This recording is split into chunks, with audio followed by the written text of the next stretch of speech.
Chers collègues, prenez place. Monsieur le Président, cher Stéphane, Mesdames et Messieurs, mes chers collègues, les régions et territoires d'outre-mer sont une richesse pour l'Union européenne, dont le territoire se trouve ainsi étendu autour du globe, bien au-delà du seul continent européen. Il constitue à cet égard de précieux atouts pour l'Union sur le plan stratégique, mais il lui offre aussi des opportunités en termes touristiques ou encore comme source de biodiversité. Et je m'arrête 2 minutes pour dire au président Stéphane Artano que je suis vraiment désolé de ne jamais pouvoir assister à la délégation, mais que nous avons notre commission en même temps, même si je suis membre associé à cette délégation, et Stéphane le sait, j'ai beaucoup d'attachement pour l'outre-mer, pour y avoir beaucoup travaillé en tant que président des élus du littoral. Un grand nombre de ces régions et territoires font partie intégrante de la République française sous le statut de régions ultra-périphériques, les RUP, ou bien de pays et territoires d'outre-mer, les PTOM, et c'est pourquoi la France est l'État membre le plus concerné par le sort que leur réserve l'Union. Depuis 1999, les traités prévoient précisément de leur accorder une attention spécifique au titre de leur éloignement, de leur insularité, de leur climat, de leur faible superficie ou de leur dépendance économique. Nous pourrions ajouter à cette liste leur exposition particulière aux risques naturels, et je sais de quoi je parle pour avoir travaillé sur un rapport conséquent, volcans, cyclones, séismes, voire tsunamis, sujet sur lequel j'ai eu l'occasion en 2019 de présenter le rapport qu'a adopté la délégation aux Outre-mer dont j'étais alors membre. Tous ces éléments justifient en effet que l'Union européenne adapte ses règles en Outre-mer et apporte un soutien constant au développement de ces territoires grâce aux différents outils existants. C'est une conviction partagée par la délégation sénatoriale aux Outre-mer et par la Commission des affaires européennes, ce qui justifie l'organisation aujourd'hui de cette table ronde par nos deux instances. De ce point de vue, nous pouvons ensemble saluer la récente décision qu'a prise la Commission européenne, c'était en février dernier, d'autoriser un régime français de 3 milliards d'euros d'aide d'État destinée à indemniser jusqu'en 2027 les entreprises de 5 régions ultrapériphériques françaises pour les surcoûts qu'elles supportent dans le cadre des activités qu'elles exercent sur ces territoires. Ce régime d'aide consiste en une réduction de l'octroi de mer, cette taxe prélevée sur les produits importés dans les RUP françaises ou les productions locales de ces dernières. Nous nous félicitons qu'il puisse contribuer au développement régional et à la compétitivité de ces régions. Toutefois, sur de nombreux autres dossiers, il nous semble utile d'approfondir les échanges avec la Commission européenne pour mieux la sensibiliser aux enjeux des Outre-mer, et je remercie ses représentants de s'être rendus disponibles ici à Paris ou depuis Bruxelles. Je ne citerai notamment Madame Monica Hengse, qui est directrice budget, communication et affaires générales en Régio A de la Direction générale de la politique régionale et urbaine de la Commission européenne. Et la Direction générale partenariats internationaux de la Commission, représentée par Madame Catherine Meppeningen, chef d'unité, accompagnée de Monsieur Frédéric Mayer, plus particulièrement en charge des pays et territoires d'outre-mer. Nous sommes notamment désireux d'envisager avec vous la possibilité de faire un plus grand nombre d'usages des dispositions des traités dédiés aux Outre-mer, notamment l'article 349 du traité sur le fonctionnement de l'Union européenne. Mécaniquement, l'élargissement progressif qu'a connu l'Union rend de plus en plus difficile la prise en compte des réalités des RUP.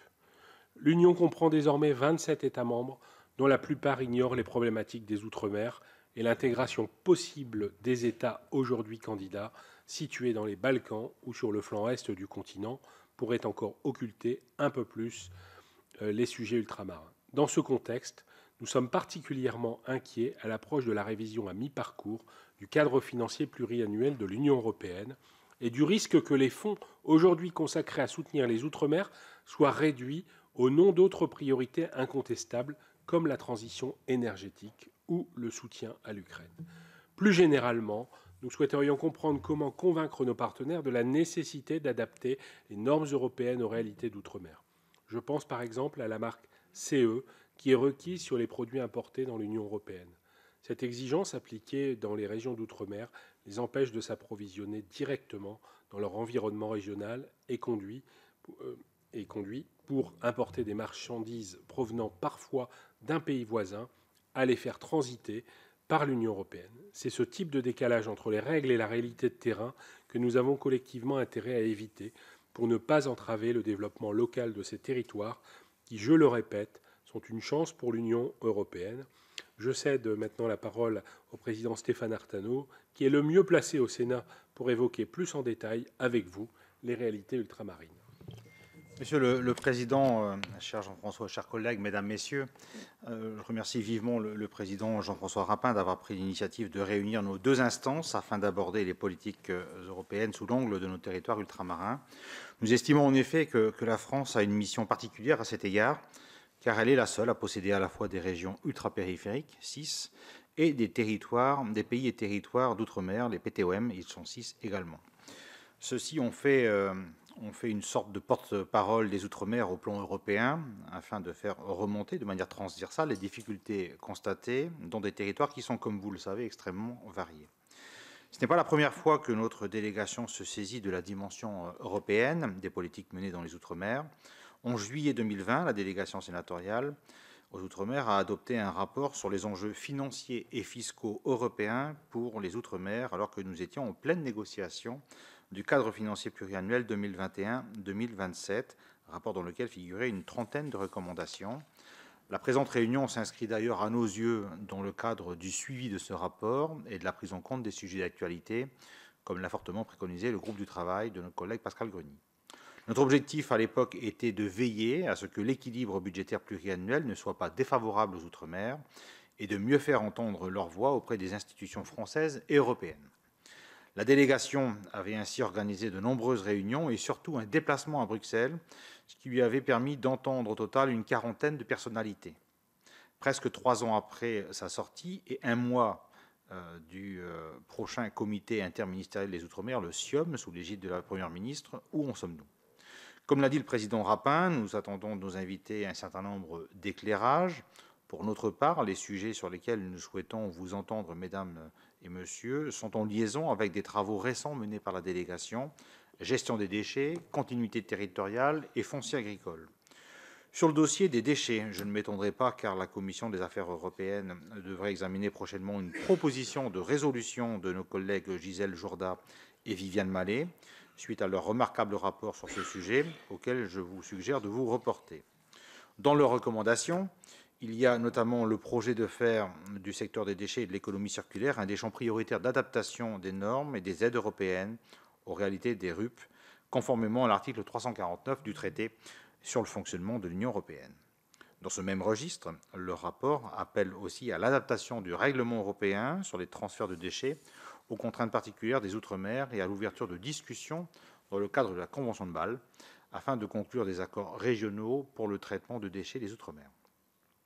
Sur la continuité territoriale, on sait que des évolutions sont également en cours avec la réforme de l'Agence de l'Outre-mer pour la mobilité, l'ADOM, et que des annonces seront a priori faites lors du prochain SIOM que j'ai évoqué tout à l'heure et qui est fixé au 12 juin.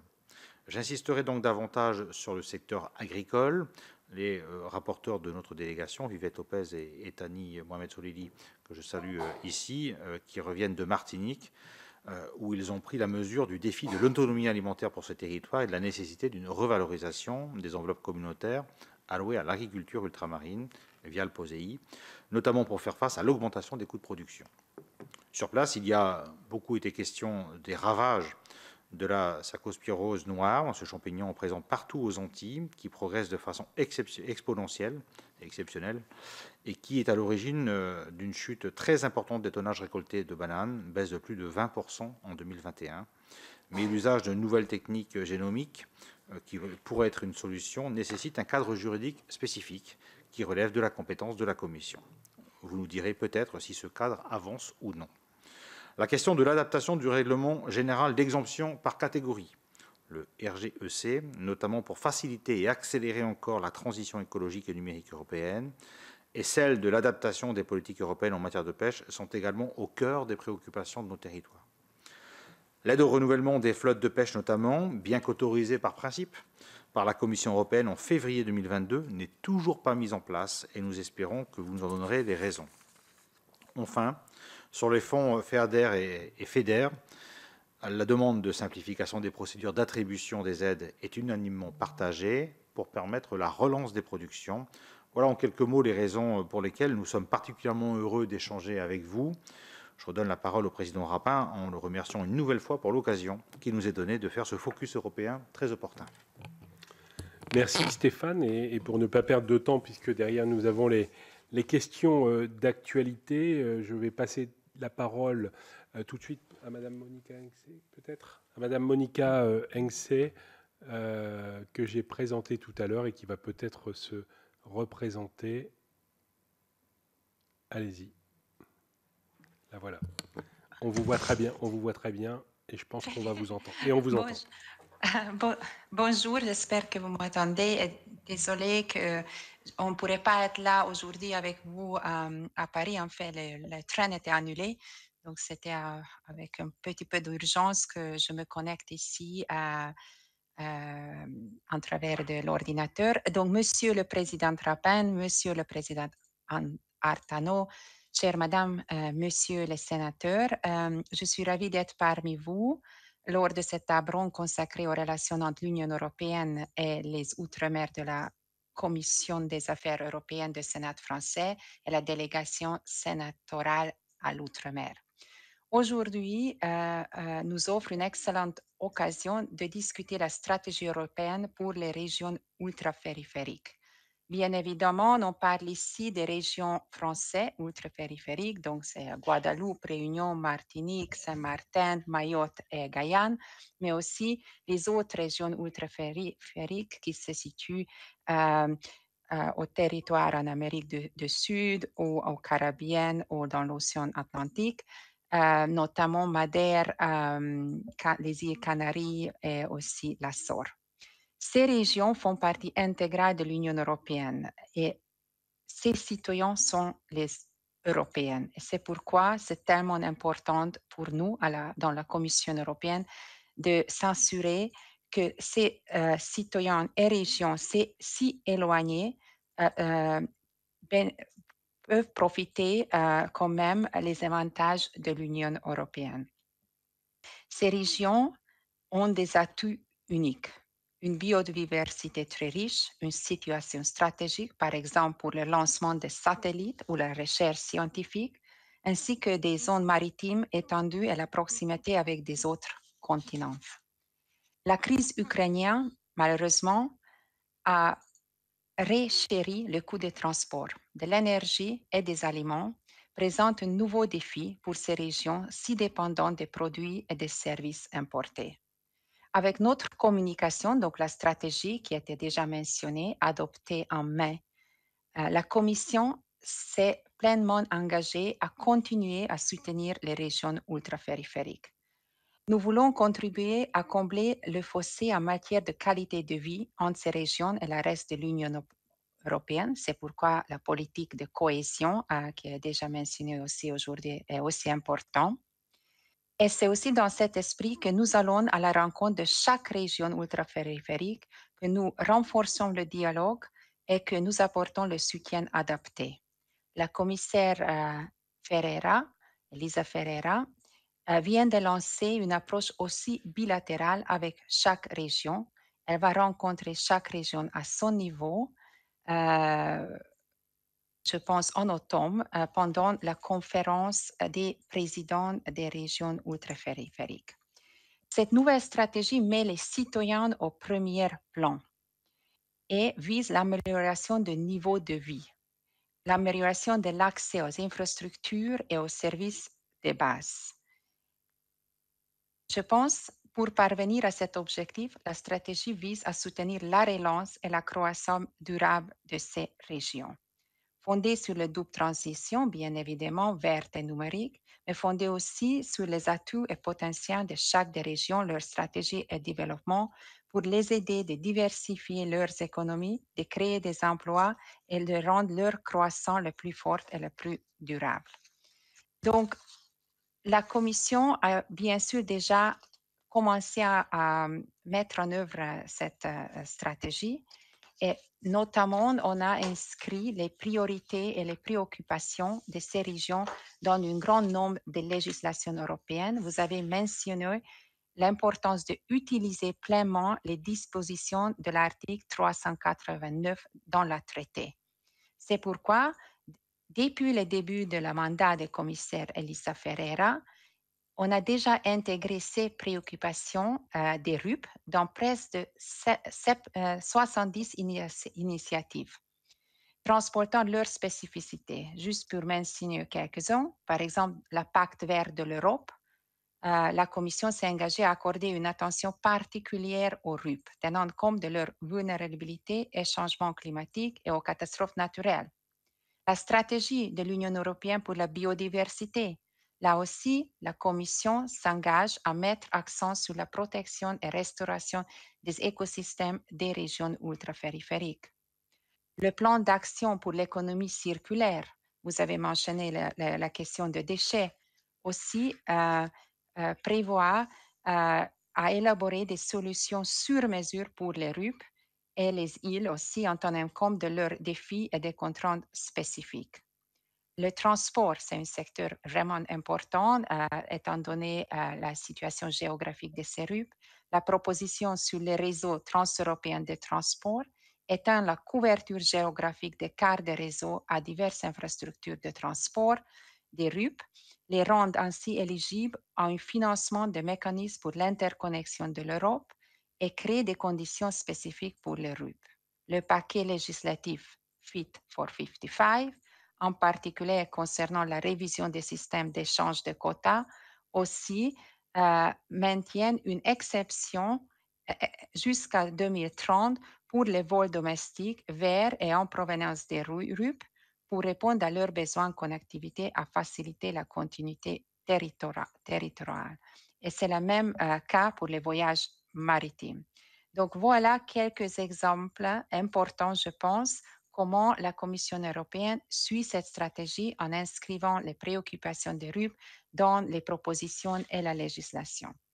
Bien évidemment, à part des questions législatives, il y a les fonds européens et on s'assurer que dans chaque programme compétitif, les RUP aussi, ils ont une opportunité de se présenter avec les projets et de recevoir les fonds européens. Nous sommes en train d'organiser plusieurs ateliers, un programme par l'autre, avec les interlocuteurs dans ces régions pour les aider dans ce monde compétitif parce que on cherche les projets excellents et pour pouvoir monter les projets qui sont après financés avec les fonds européens. Mais à part de ces programmes compétitifs, bien évidemment, on a les fonds structurels. Et là, je me réjouis du fait que la programmation pour l'année 2021 et 2027 est bien finalisée pour ces régions et la mise en œuvre peut commencer. Par contre, en ce qui concerne les fonds de développement, des fonds européens de développement régional pour la période 2014-20 en France, dans les régions ultrapériphériques notamment, malheureusement, je m'inquiète du retard important de l'exécution financière qui, bien évidemment, risque de perdre les fonds. Donc, j'espère que nous pouvons continuer à travailler ensemble pour s'assurer que les fonds européens qui sont à votre disposition sont bien utilisés. Je vais clôturer mon intervention en discutant un peu le futur. La Commission européenne a commencé à ce moment les consultations sur l'avenir de la politique de cohésion. Nous avons créé un groupe de réflexion haut niveau qui se réunit régulièrement. Nous aimerions aussi avoir des discussions avec chaque État membre de l'Union européenne, mais aussi avec les RUP pour s'assurer que les priorités des RUP sont bien prises en compte aussi dans la future politique et dans le futur cadre financier. Et donc, j'encourage la France à participer à ces débats. Votre avis est extrêmement important pour nous. Merci beaucoup et merci pour tolérer mon accent aussi. Merci, chère madame, et merci de vous être exprimée en français. Je vais maintenant laisser la parole à la DG INPA sur les partenariats internationaux, madame Catherine Médépinguen. J'espère que je n'ai pas écorché votre nom et je m'en excuse par avance. Et monsieur Frédéric Meyer. Oui. Oui. Merci Monsieur Rapin, merci Monsieur Artano, merci de cette invitation et de nous donner, donc nous à la Commission et en particulier à notre direction générale, l'opportunité d'un échange sur le dossier des pays et territoires outre-mer. Je voudrais d'abord saluer le dialogue très positif et constructif que nous maintenons avec la France, donc en particulier sur ce dossier. Je voudrais aussi remercier la France pour son excellent travail durant la présidence française du Conseil et en particulier pour sa contribution importante dans un dossier assez complexe tel que la coopération intra-régionale qui est couverte par notre décision d'association et sur lequel mon collègue Frédéric parlera plus en détail. Et enfin, je veux surtout remercier la France et la Nouvelle-Calédonie pour l'organisation et participation au récent forum Union européenne pays territoires outre-mer qui s'est tenu en Nouvelle-Calédonie, Nouméa, en novembre 2022 et dont les résultats ont été plus que satisfaisants. J'en profite pour dire également que notre prochain forum se tiendra à Bruxelles mi-novembre. Donc, je voudrais rappeler tout d'abord les grandes lignes d'un partenariat Union européenne pays et territoires outre-mer. Donc, ces relations entre les 13 PTOM, puisque malheureusement, les 12, avant nous étions 25, et les 12 territoires britanniques nous ont quittés le 1er février 2020. Donc, ces relations sont uniques et durables. Elles ont des racines historiques profondes, puisqu'elles sont codifiées dans le traité, et ce, depuis le traité de Rome de 1957. La grande différence, bien entendu, avec les régions ultra-périphériques, c'est que les pays et territoires outre-mer ne font pas partie du territoire de l'Union européenne, ni du marché de l'Union. Donc, ils ne sont pas liés par l'acquis communautaire. Et cela étant, les ressortissants des pays et territoires outre-mer sont des citoyens de l'Union et ils ont droit de vote aux élections du Parlement européen. Les PTOM sont politiquement très importants pour l'Union. Ils jouent un rôle important en tant qu'avant-poste stratégique dans des du globe et très important pour la promotion des valeurs et des normes européennes. Donc encore une fois, malgré qu'ils ne fassent pas partie de l'Union européenne, dire qu'ils font partie de la famille européenne. Alors, les relations de l'Union et des pays territoires outre-mer est régie par un cadre juridique, un cadre d'association qui s'est renouvelé depuis plusieurs années à travers des décisions d'association.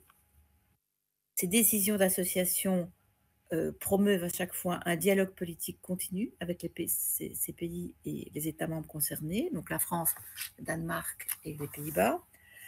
Elle postule aussi un traitement commercial préférentiel, vu que les PTOM bénéficient, en vertu de toutes ces décisions, ont bénéficié et continuent à bénéficier d'un duty quota free, donc un accès libre, exempt de tout droit. Et finalement, donc les pays et territoires outre-mer bénéficient aussi d'une coopération financière répondant aux besoins spécifiques territoriaux et régionaux. Donc l'accord d'association, ce n'est pas qu'un accord financier, c'est aussi un accord politique et commercial. Mais là, la différence avec les autres instruments de coopération internationale que nous gérons ici à la Direction générale. Alors, le dernier instrument, bien entendu, la dernière décision relative à l'association d'outre-mer est la décision d'association d'outre-mer incluant le Groenland. Pourquoi incluant le Groenland? Parce qu'avant, le Groenland avait une décision supplémentaire ad hoc de type financier et qu'au gré des négociations, le Danemark et le Groenland ont souhaité qu'il soit toujours fait mention de cette particularité de leur territoire, alors que juridiquement, il y avait, bon, c'était une décision politique, et sur le plan juridique, il n'avait peut-être pas sa raison d'être. Toujours est-il que, voilà, on l'appelle la DOAC en anglais, et c'est donc le cadre actuel qui régit nos relations pour 2021 jusqu'à 2027. Ce cadre prévoit donc une enveloppe de 500 millions d'euros.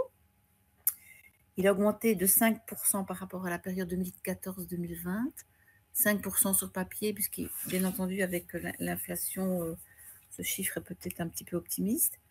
Alors, les principales composantes financières de cette décision sont les suivantes. Il y a 225 millions qui vont directement au soutien bilatéral de notre coopération avec le Groenland.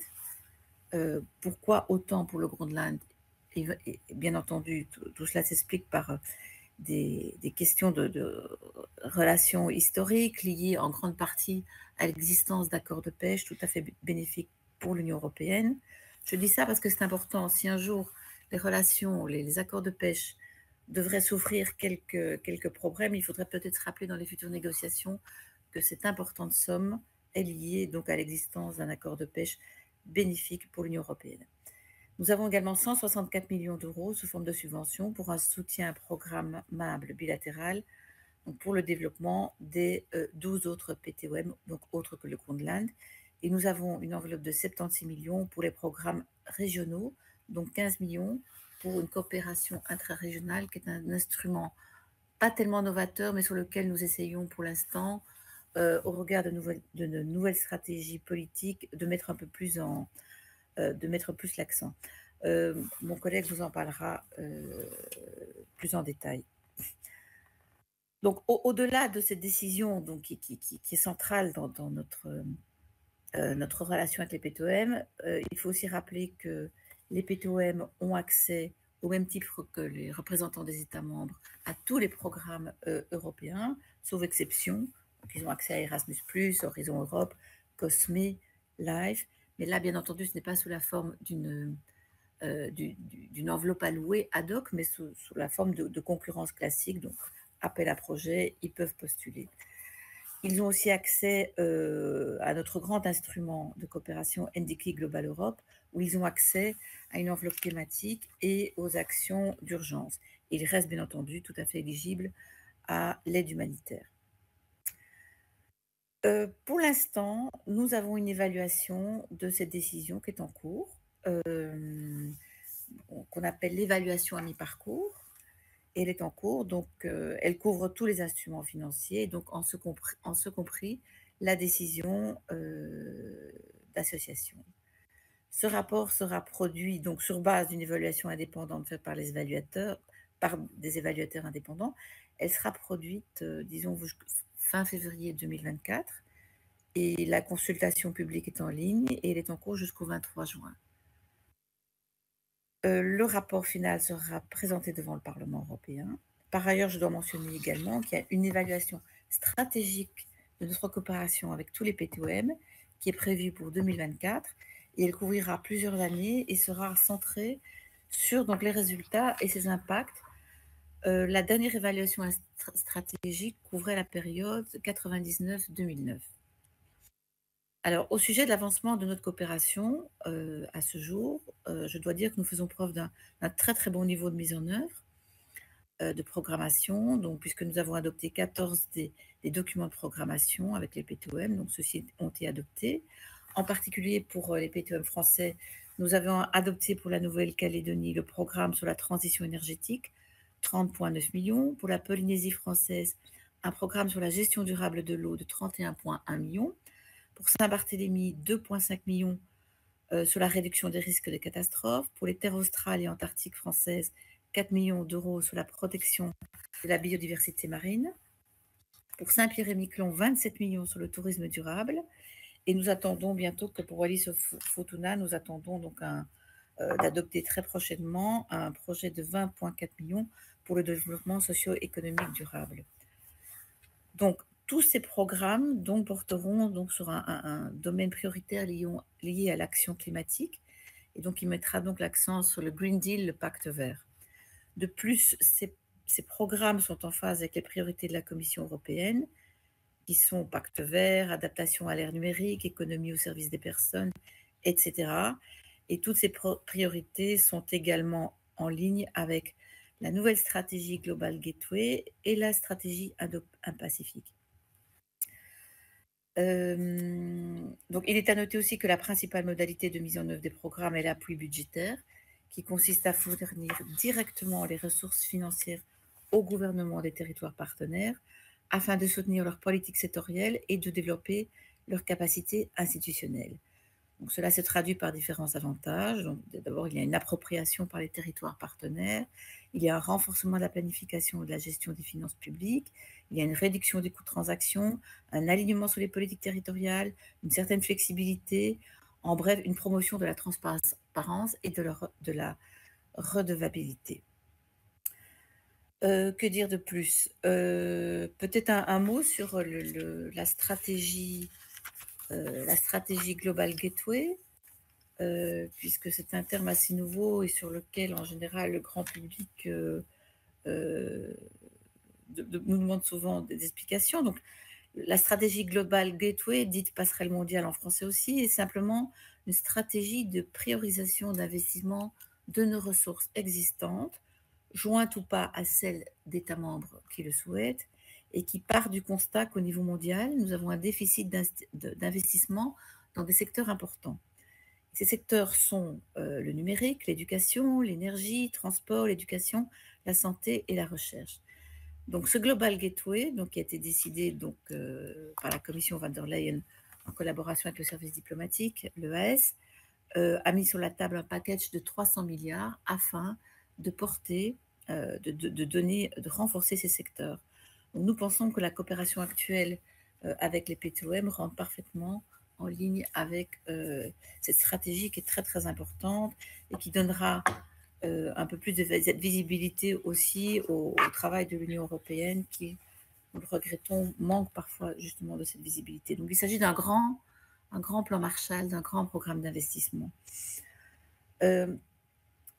Au niveau de la région Indo-Pacifique aussi, nous sommes conscients qu'il y a 4 P2M français, donc la Nouvelle-Calédonie, Polynésie française, les TAF et Wallis et Futuna, qui se trouvent donc dans cette région Indo-Pacifique et qui donc sont rappelés à bon escient dans tous les objectifs de cette stratégie qui a donc été mise sur pied par la France et que l'Union européenne a fait sienne donc il y a peu. Et donc nous avons donc un fort intérêt à exploiter le potentiel de cette stratégie Global Gateway et Indo-Pacifique pour les PTOM. Rappelons aussi que les forces armées françaises sont basées en Nouvelle-Calédonie et en Polynésie française et sont aussi les seules qui peuvent intervenir rapidement dans le cadre du mécanisme de protection civile de l'Union européenne. Voilà, avec ces mots, je pense qu'en conclusion, avant de passer, je vais peut-être passer la parole à mon collègue pour qu'il vous parle, qu'il vous dise 2-3 mots sur la stratégie intra-régionale pour laquelle la France est intervenue de manière très concrète. Voilà, Frédéric, la parole est à toi.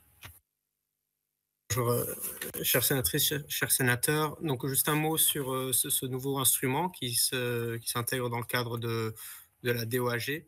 Donc,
Allô, vous nous entendez? Oui, très bien. Vous avez tout entendu? Oui, je sais pas. Parce qu'à un moment donné, on a dû replier la caméra, donc je ne sais pas si ça a coupé. Oui, non, on vous a pas entendu du tout en fait. Dès que ça s'est coupé, dès que vous avez commencé à parler en fait, vous avez dû faire monsieur une interférence dans le micro qui l'a coupé. On recommence alors. Oui, je pense qu'il faut recommencer parce que on n'a rien entendu. Non, pour monsieur seulement. Hein. Pour monsieur seulement. Ah, juste... Oui.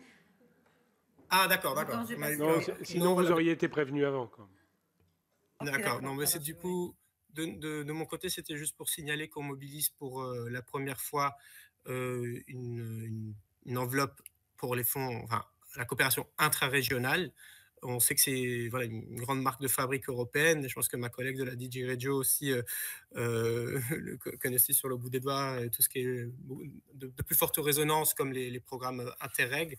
Mais dans le cadre de notre partenariat, et en particulier avec les pays et territoires d'outre-mer, nous avons une coopération qui a toujours été beaucoup plus classique, bilatérale, régionale, mais pas encore avec un instrument dédié pour l'intra-régional. Donc, comme ma chef d'unité l'a dit, nous avons bien avancé dans la programmation. 14 sur les 16 programmes indicatifs pluriannuels qui doivent être adoptés ont été adoptés. Il en manque 2, dont un qui est celui de cette enveloppe intra-régionale. Des dialogues, des discussions déjà commencé avec les territoires, avec les États membres concernés sur plutôt le fonctionnement, la mise en œuvre et des premières idées de potentiels projets, donc avec PTOM et territoires voisins. Ça peut être des RUP, ça peut être des pays ACP, pays tiers ou des organisations internationales.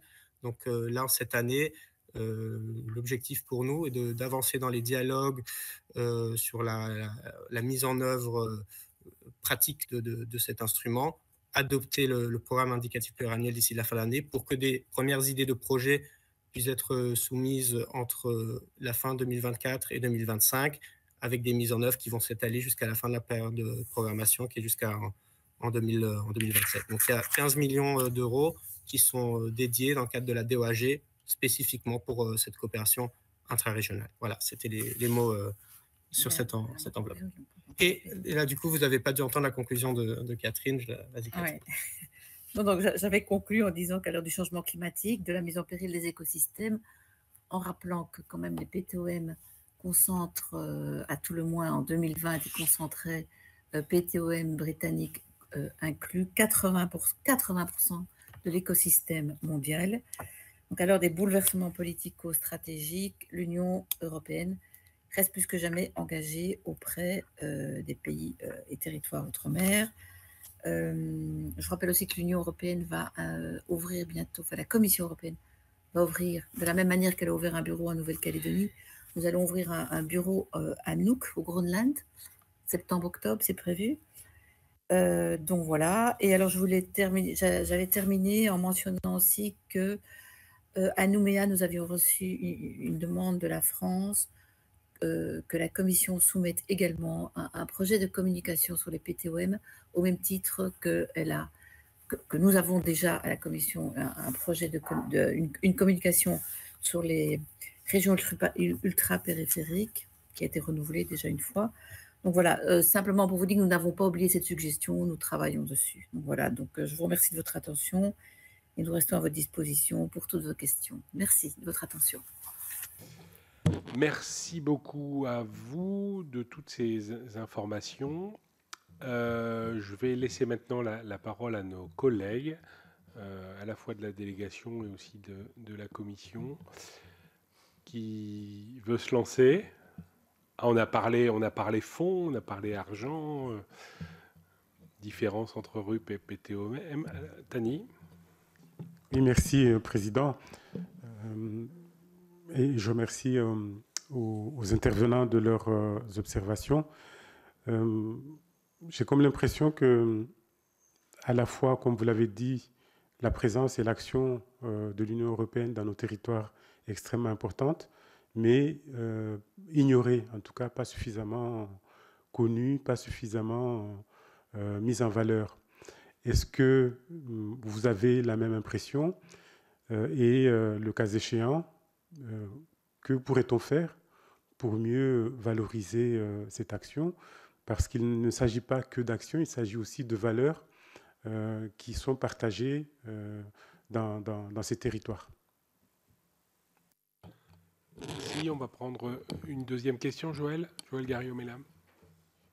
Peut-être deux petites questions très concrètes. Enfin, tout d'abord, plutôt qu'une question, un commentaire. Bravo d'ouvrir un bureau de l'Union européenne au Groenland. C'était extrêmement important, d'autant plus qu'on voit, j'y étais il y a un peu moins d'un an, on voit combien la Chine est en train de s'impliquer sur ces terres-là. On voit aussi qu'il y a des tendances indépendantistes qui veulent se détacher du Danemark. D'ailleurs, les deux sont de toute évidence liés. Donc, bravo pour ça. Et ma question, donc très pratique et très concrète. Est-ce que dans les fonds européens destinés aux territoires d'outre-mer, il est possible d'envisager des programmes de langue qui pourraient aussi être utilisables pour la création, par exemple, d'alliances françaises dans des pays avoisinants? Je pense à un sujet très particulier en Guyane, qui est voisin du Brésil, comme vous le savez. Et au Brésil, il y a une très grande région amazonienne qui est l'Amapá, où il n'y a aucun enseignement de français, alors que ce serait extrêmement important pour le développement commun et de cette région et de la Guyane française. Donc, est-ce qu'un tel programme pourrait être envisageable au sein d'un autre programme plus important? Merci. Micheline Jacques. Merci, Président. Monsieur le Président Stéphane Artano, mes chers collègues, Mesdames, Messieurs, je vous remercie pour ces propos très éclairants. Je voudrais souligner que plusieurs des études de la délégation ont mis en évidence les inadaptations normatives aux réalités ultramarines et qui conduisent notamment à un renchérissement des coûts de production. Cela a été montré pour la construction, mais pourrait s'étendre à d'autres domaines.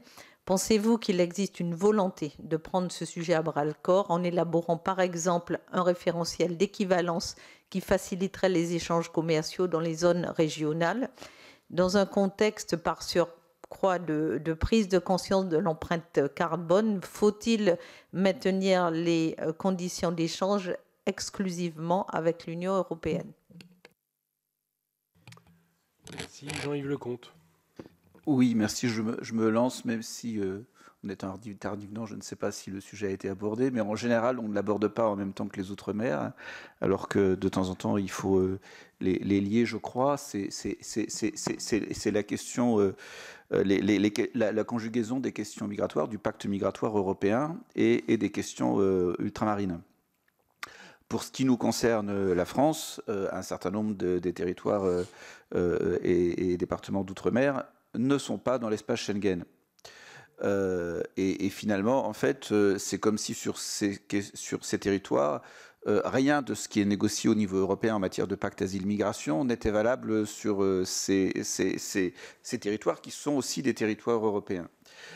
Et ma question, elle est un peu liée à cela. Je vois par exemple que sur la Guyane, par exemple, où Mayotte, Eurodac n'est pas appliqué, c'est-à-dire que finalement, en fait, parce que ce sont des territoires qui ne sont pas dans l'espace Schengen, et je trouve finalement assez inadéquat de continuer à réfléchir sur ces sujets, comme si finalement ce qui était outre-mer sur ces questions-là n'était pas lié à nos engagements et à nos évolutions européennes. De voir que par exemple il faut pour les Brésiliens un visa pour arriver en Guyane, alors qu'il faut pas arriver, il n'y a pas besoin d'un visa pour arriver dans l'espace dans l'Union européenne. Il y a un certain nombre de questions comme ça qui mériteraient d'être revues. Je pense aussi à la manière dont la France refuse finalement d'utiliser Eurodac, alors qu'il y a des personnes qui rentrent sur le territoire français en Outre-mer, même si ça n'engagerait pas les mêmes choses en ce qui concerne les procédures Dublin, ce serait finalement assez logique d'utiliser le dispositif européen que nous avons sur l'ensemble du territoire européen, fût-il outre-mer, pour pouvoir suivre et enregistrer les personnes qui rentrent sur notre territoire, plutôt que de laisser chaque pays développer ses propres petites politiques, parfois en inadéquation avec le droit européen. Merci. Bon, voilà, enfin, le premier cycle de questions est passé. Je ne sais pas comment vous voulez vous organiser pour répondre en fonction des questions qui ont été posées.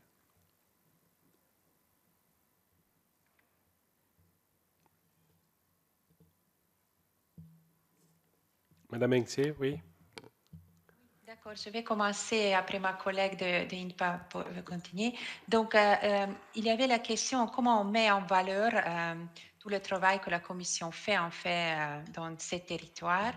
Je suis tout à fait d'accord que nous devons travailler plus sur le dialogue, sur la communication, sur l'écoute des besoins locaux. C'est pourquoi dans notre stratégie aussi, on s'engage justement d'avoir plus des rencontres avec des autorités locales, régionales, les sociétés civiles, la jeunesse. Chaque fois que maintenant qu'on voyage en ces territoires, au niveau commissaire, au directeur, au chef d'unité, on rencontre aussi la jeunesse qui joue un rôle important. Nous avons aussi monté quelques projets qui, nous pensons, vont aider cette visibilité et dialogue.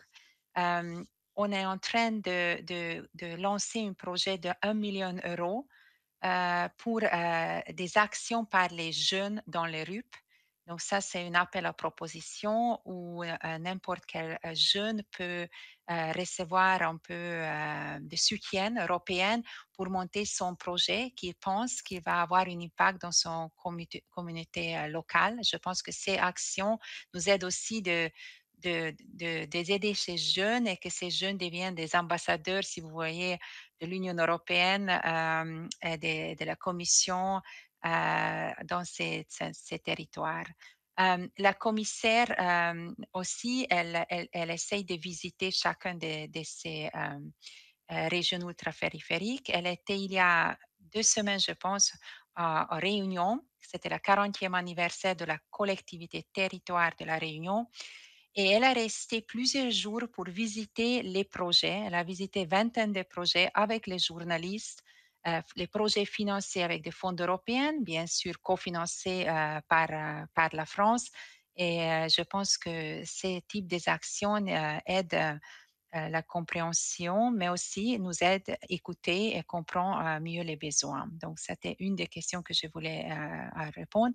La question de Schengen, bien sûr, la question de Schengen, c'est une compétence aussi nationale. Donc, le fait que ces régions ne sont pas de Schengen, ce n'est pas une décision de la Commission européenne. Et effectivement, ça a comme conséquence que, par exemple, il ne peut pas utiliser Frontex ou certains fonds qui sont visés seulement pour les territoires qui font partie de Schengen. Mais au niveau européen, quand même, on donne beaucoup de fonds qui peuvent être utilisés dans ces territoires pour la migration, pour la réintégration des migrants ou même la réception des migrants, y compris les jeunes non accompagnés. Donc, je pense que de notre côté, on fait ce que nous pouvons faire pour aider certaines régions qui sont objets d'une grande influx migratoire, tenant compte des situations économiques et politiques des régions où ils se situent. Donc voilà, je pense que j'ai répondu aux deux questions. Je donne la parole à ma collègue de INTPA. Oui, allez-y, oui. Question encore posée. Pardon, oui. On m'entend? Maintenant, oui. Ok. Oui, bonjour, désolé, on a changé d'ordinateur parce qu'on a été coupé. Vous m'entendez? Très bien. Voilà, ok. Donc, j'ai cru comprendre que les questions étaient essentiellement pour les RUP. Donc, je vais peut-être répondre sur la question du plan de communication. Il doit y avoir peut-être une question que je n'ai pas compris puisqu'on a été coupé. Vous me le direz après. Donc, sur le plan de communication, oui, c'est vrai, il n'y a pas beaucoup de communication. Les pays et territoires outre-mer, malgré qu'ils sont obligés, au titre de leur convention de financement, au titre de nos échanges, ils sont obligés de communiquer sur l'origine des fonds européens. C'est le bas qui blesse dans notre coopération, pas que sur les PTOM. Je pense que c'est un souci pour la coopération en général. Et voilà, de là aussi cette idée voilà, d'imaginer ce Global Gateway qui est un plan d'investissement, mais qui est aussi un plan de communication beaucoup plus agressif. Je pense qu'il est temps que l'Union se fasse peut-être respecter aussi dans tout ce qu'elle finance. Sur les P2M en particulier, nous avons maintenant décidé de dédier une grande partie des fonds de notre assistante technique sur un plan de communication beaucoup plus ambitieux et que nous sommes en train d'élaborer. Donc, à l'occasion, tout ça sera discuté. Nous avons des tripartites, des forums à travers lesquels nous discutons de ça avec les États membres et les PTOM, mais nous allons développer un plan de communication ad hoc pour les PTOM, indépendant du problème général de communication, encore une fois, je le répète, qui n'est pas satisfaisant. Ça. Voilà. Donc, je ne sais pas s'il y avait d'autres questions, parce qu'on a été coupé. Micheline, tu veux reposer ta question, Micheline?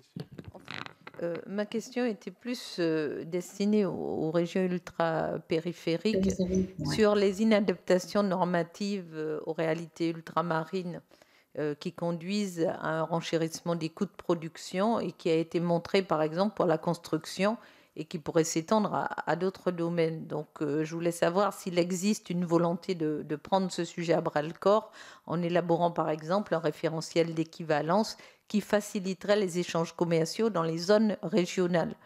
J'en veux pour exemple le bois de construction entre le Brésil et la Guyane doit traverser l'Atlantique pour être estampillé aux normes européennes, pour revenir en Guyane, où on demande aussi, dans la construction, on fait venir du bois de Scandinavie qui n'est pas adapté au climat antillais.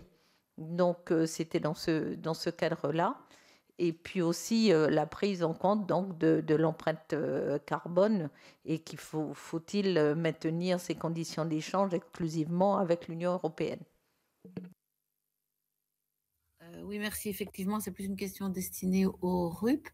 Pour les P2M, ce que je répondrais plutôt par... Enfin, je ne suis pas une experte en droit commercial, surtout que c'est assez complexe avec les P2M. Simplement, je peux vous dire donc que tous leurs produits, à part les produits de la pêche du Groenland qui répondent au protocole 33 du traité, tous ces produits rentrent duty quota free. On a souvent des questions, ils veulent, c'est vrai que les RUP ont des traitements parfois un peu plus préférentiels que les P2M, auxquels aspirent souvent les P2M en disant, voilà, nous on voudrait avoir la même chose qu'eux, c'est très compliqué pour nous. On ne peut pas, simplement parce que, encore une fois, il n'y a pas le seul article qui prévoit des cadres d'exception pour les RUP, il est inscrit dans le traité. Les P2M n'ont pas cet équivalent dans le traité, donc c'est très très difficile, mais bon, ils bénéficient déjà d'un échange plus qu'avantageux. Sur les normes techniques, enfin, rien ne s'oppose à ce qu'un P2M demande un candidat pour un projet de coopération commerciale dans lequel il pourrait par exemple travailler sur l'amélioration de normes techniques.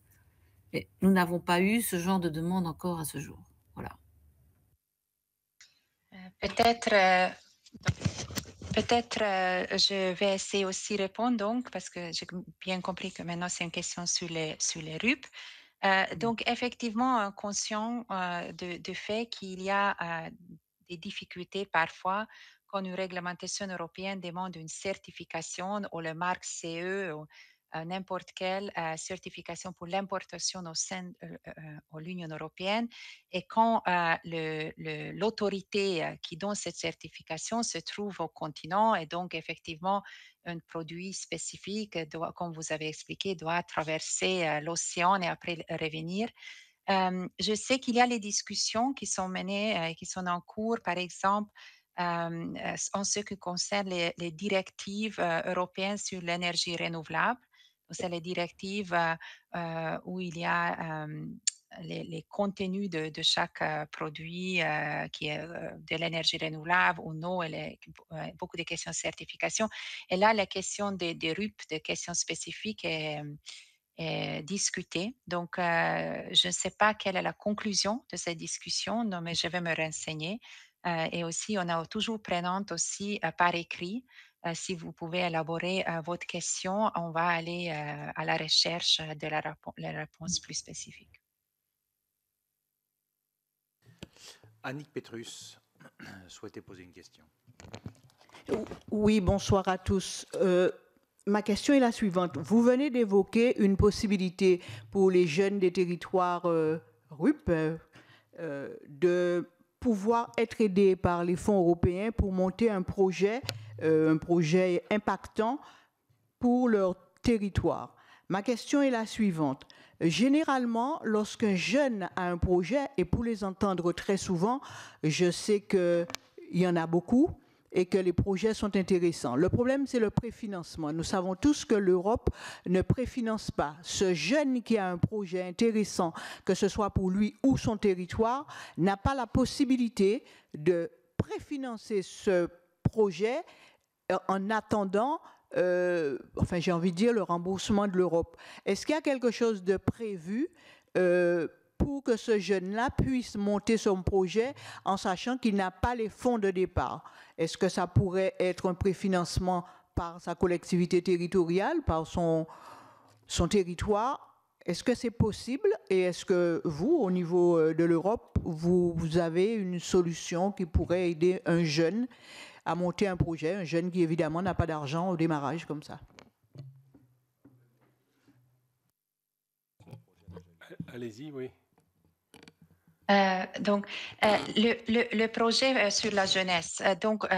On a déjà lancé une appel à proposition. Pour l'instant, on cherche une organisation, ou plusieurs organisations dans plusieurs RUP ou pas, mais avec l'expertise dans le RUP, avec qui on peut monter ce projet. Cette organisation ou ces organisations doivent cofinancer notre action, mais ce sera le moins possible, le moins éligible.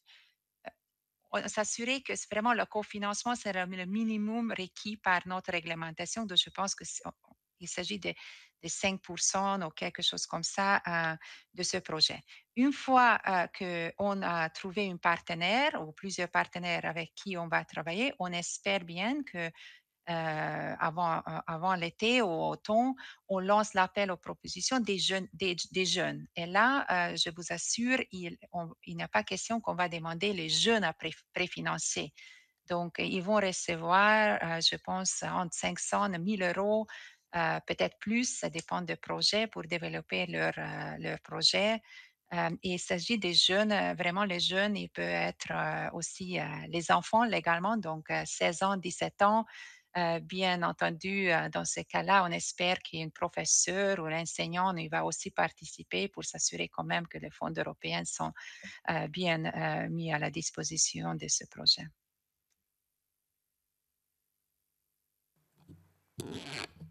Merci. Y a-t-il d'autres questions? Monsieur le ministre. Merci. Dans la foulée de ce que vient de dire notre collègue de Saint-Martin sur le préfinancement, là c'était les jeunes, mais parfois les collectivités elles-mêmes ont des problèmes de préfinancement. Et c'est parfois des difficultés pour consommer les crédits européens. Il y a une solution qui a été condamnée par les chambres régionales des comptes, qui consistait, lorsqu'on recevait des fonds européens, à faire une convention de mandat financier. Notamment, les sociétés d'économie mixte, les SEM, préfinançaient l'opération, notamment lorsque les collectivités ont des difficultés, lorsque les communes sont en déficit. Et sur la base d'un appel d'offres, d'une convention passée avec les SEM, on pouvait mobiliser des crédits bancaires. Ça a été condamné par les chambres régionales des comptes en disant que c'est une activité bancaire illégale. Activité bancaire illégale. Et pourtant, ça, je peux vous dire, ça facilitait beaucoup les choses. Est-ce que l'Europe peut étudier ça? J'avoue, ça relève autant des gouvernements nationaux, peut-être que de l'Europe. Puisque au moment où je parle, je n'ai pas d'autres informations, ça a été condamné uniquement par les chambres régionales des comptes. Je n'ai pas, moi, entendu d'autres instances condamner ce type d'activité. Il y a une SEM, en tout cas, qui a été condamnée à cause de ce préfinancement européen. Deuxième question, c'est sur la coopération régionales, Interreg et tout le reste, on a des difficultés à délimiter les frontières maritimes, si j'ose dire, les zones économiques exclusives. Dans la Caraïbe, il n'y a pas de limitation entre la Guadeloupe et la Dominique, entre la Dominique et la Martinique, entre la Martinique et Sainte-Lucie. Ensuite, les conventions de pêche, ça relève de la compétence de l'Europe. Là aussi, certains pêcheurs se font à raisonner, et c'est un vieux problème qui n'est toujours pas réglé.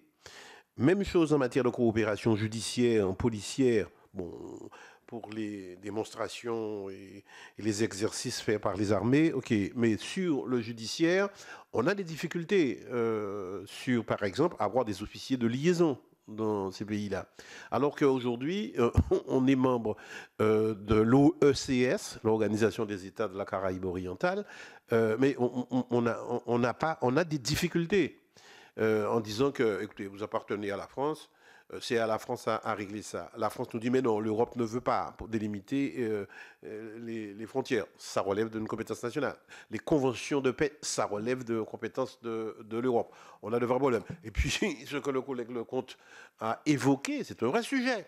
Cela étant, il faut voir comment le faire. Mayotte, on vient de l'évoquer avec Tani il y a un moment, c'est un vrai sujet. Et si on devait aller plus loin, les préfets là-bas ont plus de pouvoir que les préfets hexagonaux, notamment en matière de reconduite à la frontière et en termes de rétention administrative.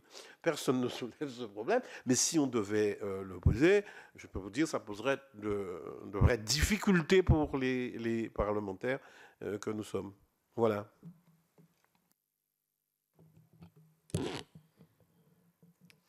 Alors, réponse.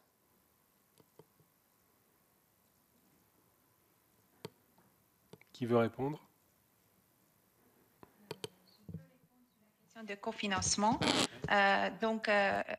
Les RUP dans la région ultrapériphérique, dans la plupart des cas, bénéficient d'un cofinancement, des exigences de cofinancement beaucoup plus bas que les autres régions. Donc, c'est vrai pour les fonds structurels, donc c'est les fonds qui sont mis en œuvre par les États membres. C'est aussi vrai pour plusieurs programmes compétitifs, donc c'est les programmes gérés directement ici à Bruxelles, où les RUP doivent postuler et ils sont en concurrence avec les autres régions.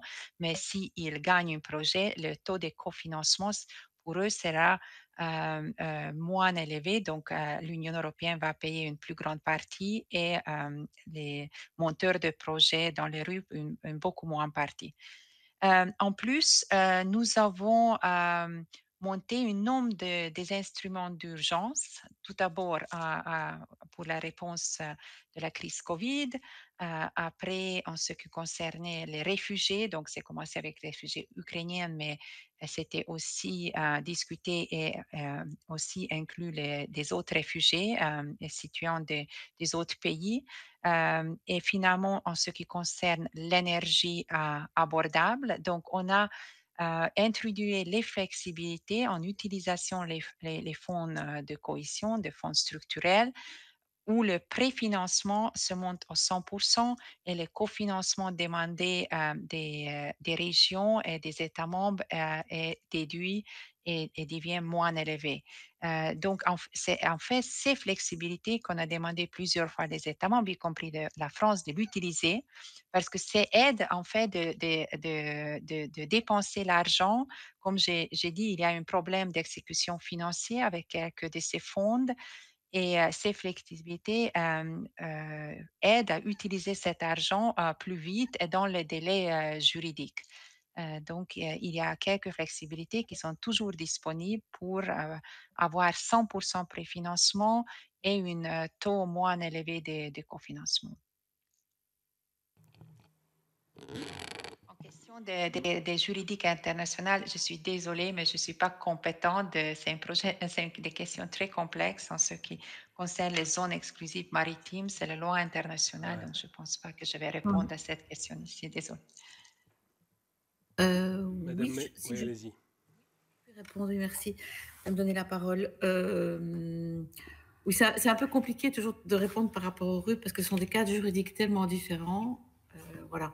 Simplement, pour cette question de préfinancement et de facilité d'accès aux fonds pour démarrer des projets, quand on travaille dans le cadre de projets alloués, donc un territoire, quel qu'il soit, un PTOM quel qu'il soit, dès que sa convention de financement elle est signée, il a accès directement à un système de tranches fixes, suivi après par des tranches variables, qui est le propre donc de l'aide budgétaire. Donc là, il n'y a pas à proprement parler, il ne doit pas mettre de fonds.